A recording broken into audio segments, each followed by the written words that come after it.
femme vertueuse, femme de valeur. C'est toujours avec un réel plaisir que nous accueillons de nouvelles femmes sur le plateau.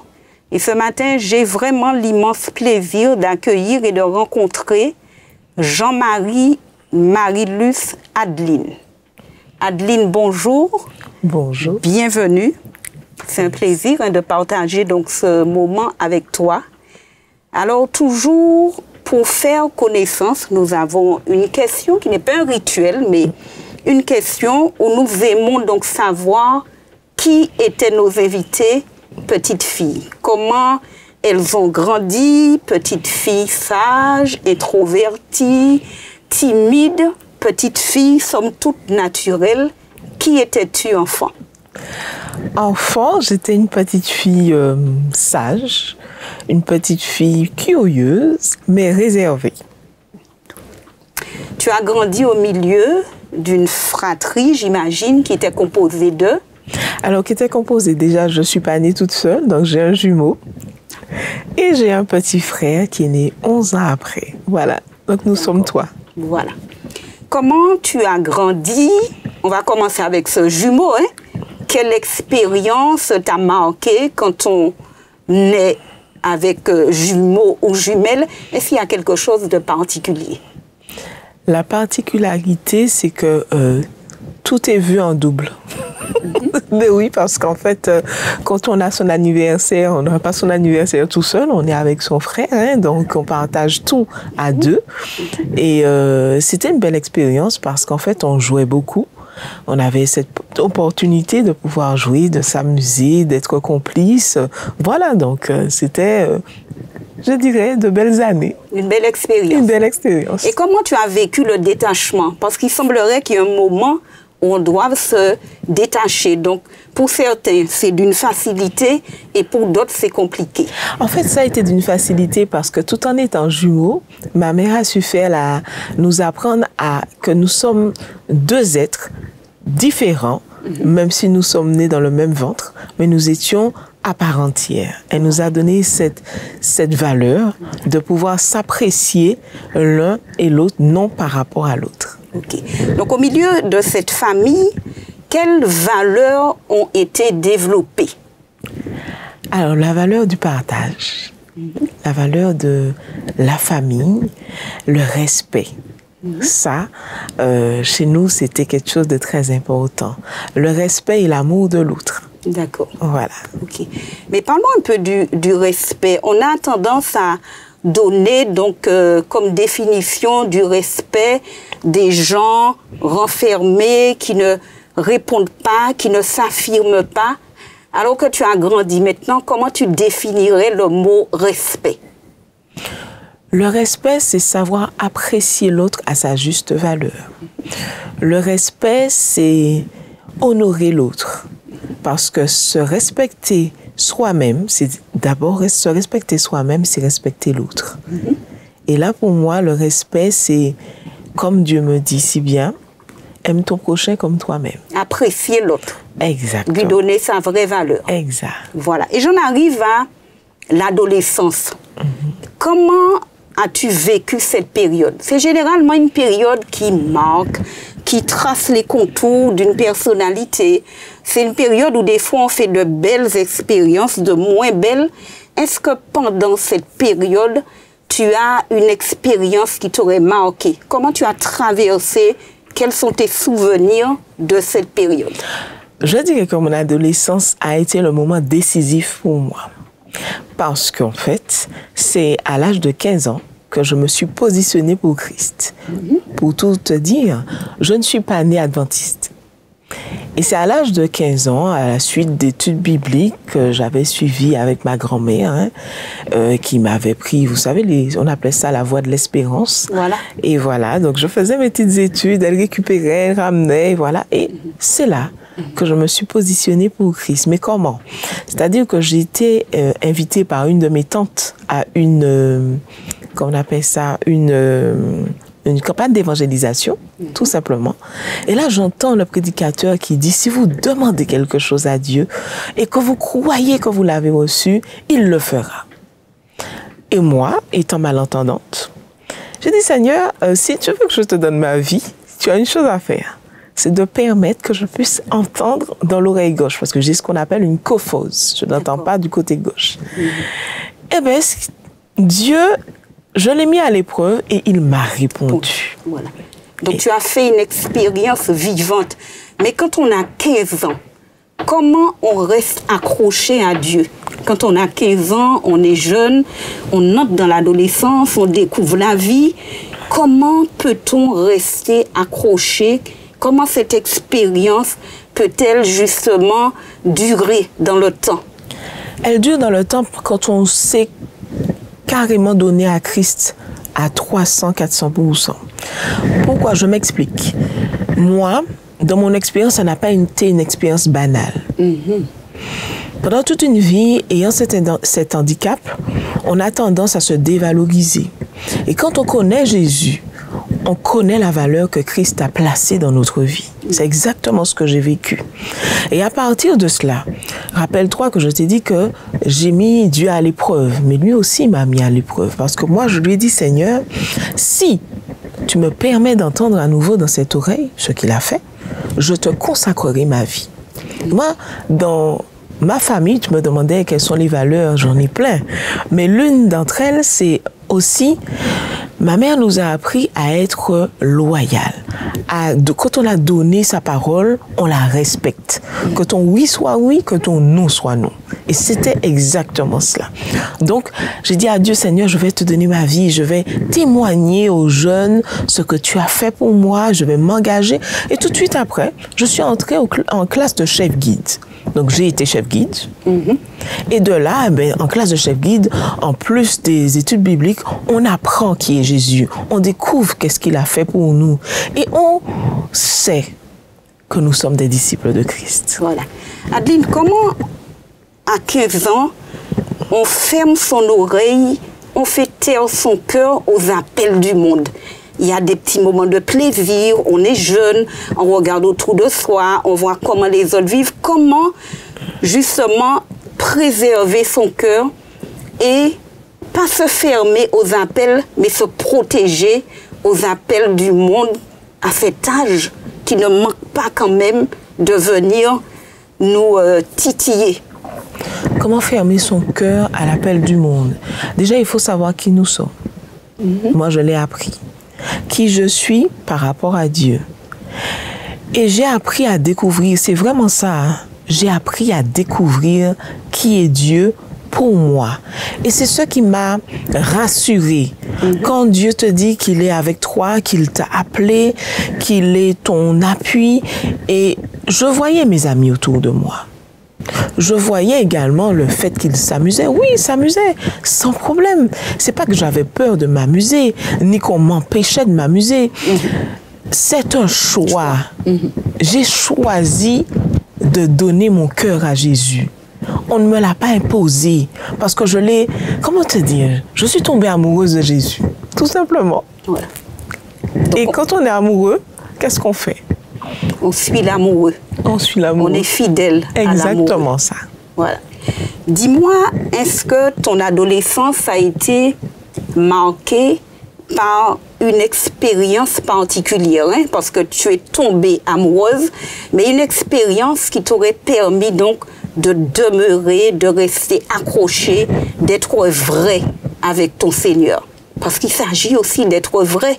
Au-delà des mots, j'aime à dire M-O-T-S, il s'agit aussi d'être vrai, d'être ancré dans de vraies valeurs. Comment on développe ces valeurs que l'on a déjà? Alors, comment on développe ces valeurs qu'on a déjà? Quand elles sont mises à rude épreuve.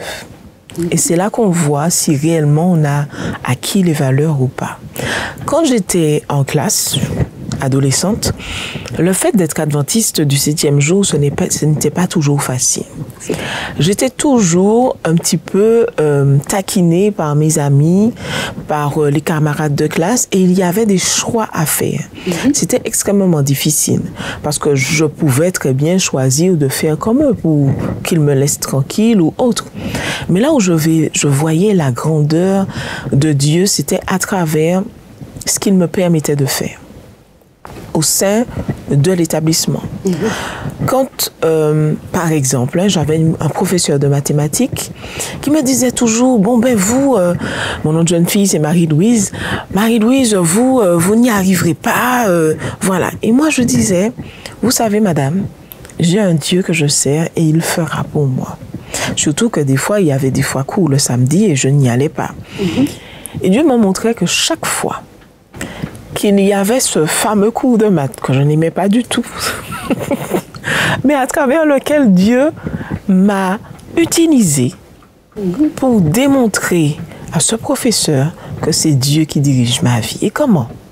À la fin de l'année, j'ai reçu un prix d'excellence, malgré le fait que je n'allais pas à l'école le samedi et que pour autant je n'étais pas celle qui avait 18 en maths, mais j'avais quand même ma moyenne et Dieu m'a porté.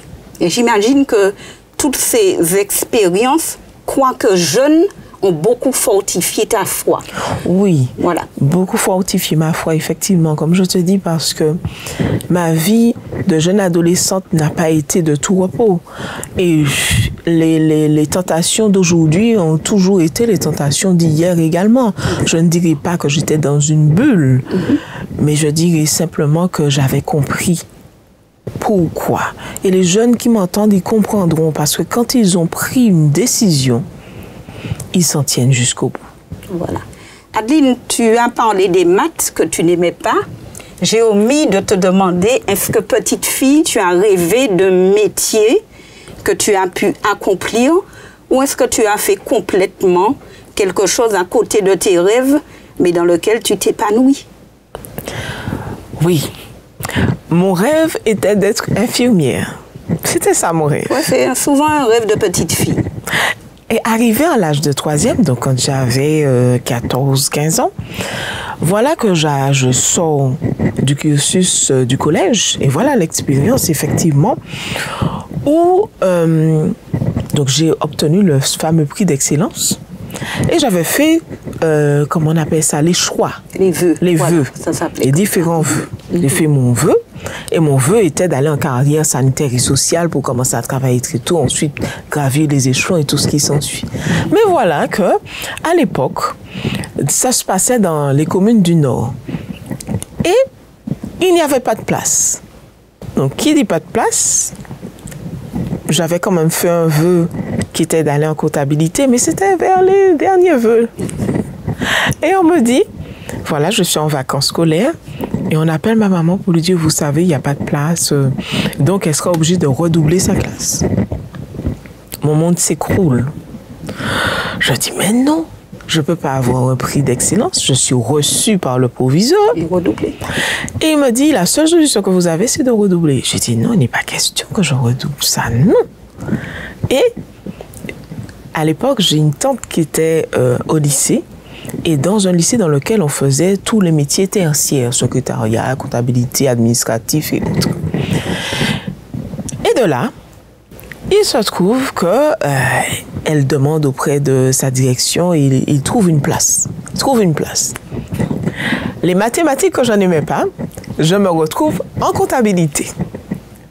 Mais je ne savais pas que Dieu avait fait un choix pour moi. Voilà. Et j'ai dit, Seigneur, ben, si c'est ça que tu veux, eh ben, j'y vais, on verra. Et tu y es jusqu'à maintenant. Et j'y suis jusqu'à aujourd'hui. C'est aujourd'hui, pardon, mon métier. Voilà. Il semblerait que les comptables soient des gens rigoureux, des gens carrés. Donc, quand tu parles de ta rencontre avec Jésus, de ton sérieux, je me dis que finalement, l'Éternel t'a certainement placé là où il avait vu en toi quelque chose donc, qui pourrait t'aider donc après.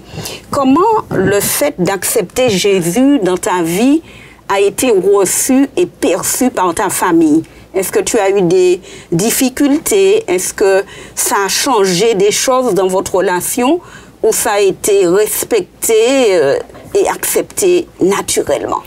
En fait, je n'étais pas seule à être adventiste. Il se trouve que ma mère aussi, hein, dans la même période, oui, on a été baptisés en même temps. Et puis, il n'y a que mon père qui n'est pas adventiste, c'est ça. C'est quelqu'un qui a des valeurs, qui nous a toujours appris à se respecter, comme je t'ai dit, le respect des uns et des autres. Donc, il a tout à fait accueilli le fait que nous soyons adventistes du 7e jour. Voilà. Quels sont les loisirs d'Adeline? Qu'est-ce que tu fais? Qu'est-ce que tu aimes faire? Qu'est-ce que j'aime faire? Les loisirs. Je te dis quelque chose, tu vas me dire peut-être si c'est un loisir ou pas, mais c'est une passion. J'aime la jeunesse. Mais c'est une passion. J'aime la jeunesse. Je suis formatrice en classe de chef guide. Donc, au niveau de l'église, au niveau de ma vie extérieure, j'ai été secouriste volontaire. Donc, je ne sais pas si on peut appeler ça un loisir. Mais en fait, j'aime aider les autres, j'aime accompagner l'autre. Et c'est ça ma vie. Mais aujourd'hui, comment tu vois cette jeunesse, hein? Je sais qu'on aime à philosopher. C'est pas mon propos ce matin, mais comment tu les vois? Comment tu les aides finalement? Est-ce que tu es ces voix désespérées qui parlent de la jeunesse comme un désespoir, quoi, finalement? Comment tu les aides? Comment tu les accompagnes? Déjà, pour moi, la jeunesse, ce sont des joyeux précieux de Dieu. Comment je les accompagne? Je les aime. Je les écoute. Et autant que soit peu, j'essaie de leur transmettre les valeurs que Dieu m'a transmises à moi. Pour moi, la jeunesse, ils sont extrêmement importants. Extrêmement importants pour moi. Ils ont une place importante dans mon cœur. Et pour moi, les jeunes, c'est aujourd'hui, c'est le peuple choisi par Dieu pour proclamer son message. Et moi, je crois en eux. Donc, à travers cette population, tu travailles, tu accomplis ta mission avec beaucoup d'espérance, avec beaucoup de foi, j'ai envie de dire finalement. Adeline, Jean-Marie, Marie-Luce est notre invitée aujourd'hui dans Femmes vertueuses, Femmes de valeur. Permettez que nous la retrouvions dans quelques minutes. Femmes vertueuses, Femmes de valeur, Jean-Marie, Marie-Luce, Adeline est notre invitée. Adeline, j'aimerais que tu nous parles un peu plus du métier que tu fais aujourd'hui. Et comment les valeurs reçues dans la famille, la rencontre avec Jésus, t'a structuré et a structuré ton activité. Alors, j'ai un cabinet en conseil en gestion, donc j'accompagne les petites entreprises, j'accompagne le chef d'entreprise. Et en fait, le plus que nous avons, c'est de porter à ces chefs d'entreprise l'amour de Dieu. Je te rassure, nous ne faisons pas d'efforts d'évangélisation ni quoi que ce soit.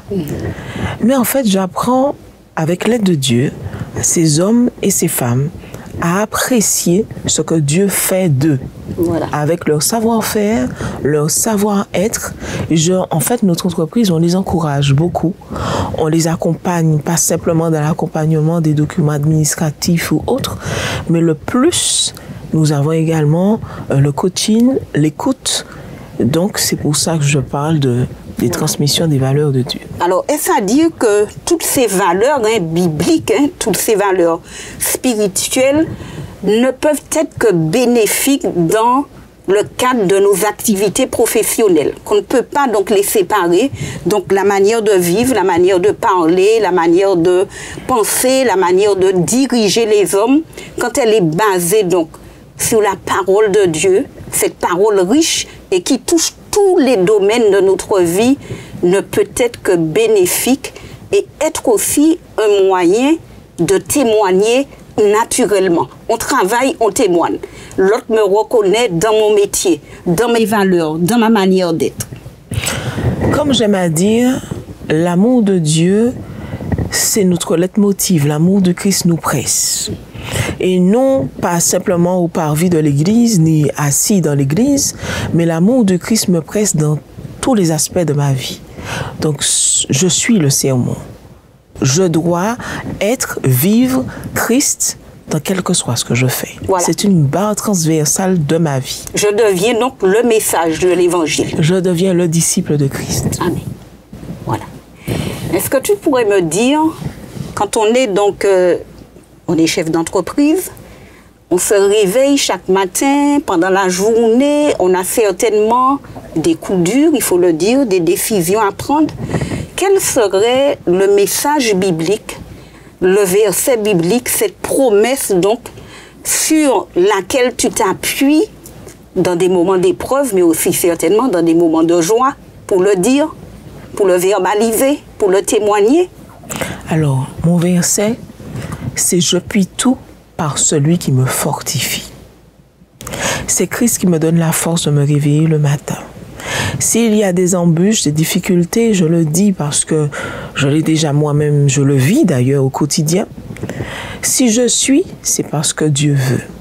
S'il permet, c'est parce qu'il a une mission pour moi. C'est à moi de le laisser faire. Je puis tout, oui, rempli de l'Esprit de Dieu par celui qui me fortifie. Jamais Dieu ne m'abandonnera. Comment vois-tu les femmes d'aujourd'hui évoluer? On n'est pas du tout sur un plan du féminisme. Mais comment vois-tu donc les femmes évoluer? Quel serait le rôle qu'elles auraient à jouer? Sans chercher à surjouer de rôle. Mais cette rôle, cette belle mission donc le Seigneur leur a donnée, comment la conjuguer avec leur vie de tous les jours, hein, leur vie de femme, et je parle de vie de femme physique, femme épanouie, comment tu vois un peu? La femme est un flambeau. Un flambeau, ça brille, ça réchauffe, et nous sommes appelés à être le flambeau de Christ. Réchauffer les cœurs, porter haut les couleurs de Christ, de par nos enseignements, dans notre famille, de par aussi les hommes et les femmes qui ne connaissent pas encore Dieu, emmener cette chaleur dans les foyers. Et tu disais, mais comment on peut faire en tant que femme? Moi, je suis une femme, je suis chef d'entreprise, je suis aussi ancien d'église, et je dirais que simplement, Dieu me porte chaque jour à montrer ses couleurs. C'est simplement ça la mission d'une femme. Voilà. Est-ce que tu aurais un mot, et je fais un clin d'œil donc à mes frères, un mot qui qualifierait davantage la femme dans sa mission, sans la comparer à l'homme, sans la supplanter, mais 2 ou 3 mots? Femme de? Femme de valeur. Femme de? Femme forte. Ok, et un 3e, on va trouver? Femme précieuse. Femme précieuse, voilà. Des qualificatifs, donc, qu'Adeline partage avec nous donc, en tant que femme. Adeline, je t'ai demandé donc, tout à l'heure quelle serait donc, cette promesse qui te porte. Est-ce que tu as connu des moments d'épreuve et où tu as vraiment vu la main de Dieu? Est-ce que tu pourrais en témoigner ce matin pour encourager d'autres femmes? Un moment d'épreuve que j'ai eu, c'est quand j'attendais mon fils. Quand j'attendais mon fils, il m'a été dit, alors que j'avais 4 mois de grossesse, on m'annonce simplement que voilà, il faudra faire quelque chose, l'enlever, parce que le bébé que je porte a, d'après les analyses, il est trisomique. Difficile. Je dis au médecin, écoutez, j'entends ce que vous me dites. Mais j'entends une autre voix. Mais j'ai une décision à prendre. Et de commun accord avec mon époux, je lui dis, écoute, et aussi avec l'encouragement de ma mère, elle a sa force et sa ténacité, elle me dit, écoute, on fera ce qu'il faut. Et de là, en portant cet enfant en mon sein, j'ai dit, Seigneur, me voici devant toi, que ta volonté soit faite. Et je te dis que ma grossesse a été une grossesse extraordinaire. Je faisais tout. J'étais partout. J'enseignais dans la classe de chef guide. J'étais épanouie. Quand on me regardait, tout le monde me trouvait extraordinaire, resplendissante. Et qu'est-ce que j'avais dans le cœur? Je disais, Seigneur, s'il savait, mais toi, tu es celui qui me porte. Et je veux porter tes couleurs jusqu'au bout par mon témoignage. Et quand ce petit bonhomme a vu le jour, Il faisait 3 kg 690. Et il n'était pas trisomique. Gaillard, très beau. Je sais que je suis sa maman, mais il est beau. Beau bébé et plein de vie. Et je loue l'Éternel parce que je lui ai été fidèle. Et il a fait. Et je sais que c'est à travers cette grossesse, ça a été un témoignage pour moi. Parce que Dieu m'a parlé. Il m'a dit, écoute, c'est moi qui dirige ta vie. Et est-ce que tu as eu à t'appuyer sur ce témoignage fort et puissant pour encourager quelqu'un qui était dans un moment où il devait prendre une décision dans un moment d'épreuve? Est-ce que tu t'es appuyé dessus pour pouvoir encourager? Oui, oui. Je me suis surtout accrochée à la promesse, à ce leitmotiv, je l'appelle plutôt un leitmotiv, je puis tout par celui qui me fortifie. Pas je puis tout parce que je veux faire mes affaires, mais je puis tout parce que Dieu, c'est lui qui m'a choisi, c'est lui qui m'a donné la vie et il a une mission pour moi. Pas ma mission, mais la mission du Maître. Et comme il a une mission pour moi, quel que soit ce qui arrive, il est au contrôle de ma vie. Voilà. Comment concrètement tu réalises cette mission? Tu es ancien d'église. Comment est-ce qu'il y a un exemple concret? Comment donc tu réalises cette mission? Concrètement. Concrètement, cette mission, je la réalise en étant au service de l'autre. Tout simplement. En étant au service de l'autre. En étant au service de la jeunesse. Là où il faut, là où on m'appelle, je suis. Voilà. Adeline, dis-moi, comment on fait pour avoir du recul pour ne pas réagir comme l'autre réagit? Parce qu'on entend souvent dire, parce qu'il a parlé ainsi, moi j'ai parlé de la même manière. Comment se protéger? Comment avoir ce recul quand on dit être passionné de Dieu, être amoureuse de Dieu? Comment avoir ce recul pour garder sa personnalité et ne jamais s'appuyer, ni prendre exemple sur l'autre, quand bien même il serait dans un bon état d'esprit ou dans un mauvais, mais rester quand même fidèle à la parole de Dieu? Rester fidèle à la parole de Dieu, je dirais que déjà il faut savoir se connaître, savoir qui on est. Quand je sais qui je suis, je me rends compte que je suis faite, j'ai été créée par Dieu pour accomplir sa volonté, pas ma volonté. Et si j'accomplis la volonté de Dieu, c'est pas du texte, hein, ce que je dis, c'est du vécu. Il faut apprendre à être calme. Prendre du recul, c'est être calme.